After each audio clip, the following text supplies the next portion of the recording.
হ্যাঁ, হ্যালো, আমি মুনমুন। আজ আমি দেখাচ্ছি সমুদ্রের ধারে এসে পড়েছি। অ্যাকচুয়াল আমি একটু পুরীর দিকটায় দরকারে গিয়েছিলাম। আমার পাশে আমার ছেলে দাঁড়িয়ে আছে আর আমার স্বামী ব্যাক ক্যামেরায়।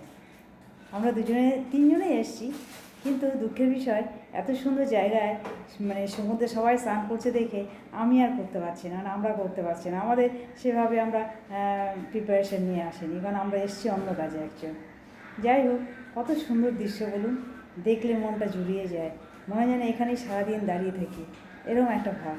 আমি বহুবার পুরীতে গিয়েছি, এবার এর পরে আর যাইনি, এটাই আমার লাস্ট বার যাওয়া। তাও হয়ে গেল, বেশ কিছুদিন হলো আমি গেছি, আবার ভাবছি যাব।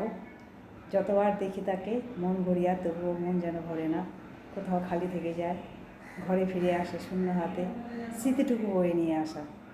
হ্যাঁ, আর ওই স্মৃতির পাতা থেকেই তুলে ধরা আজ আপনাদের সামনে, আর কিছুই না।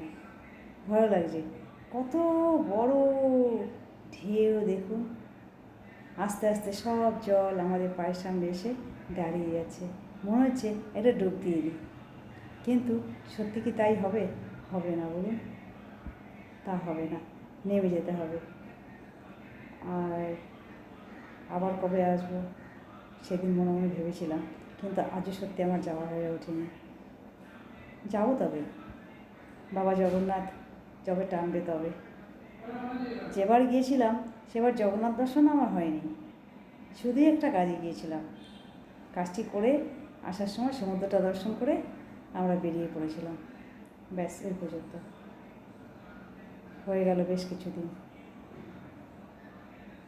যত দেখি তত যেন মুগ্ধ হয়ে যায়। প্রকৃতির কি সৃষ্টি, কি অপরূপ সৃষ্টি। সমুদ্র সত্যি অনেক কিছু দেয় বোধহয় মানুষকে, খুশিটা আজ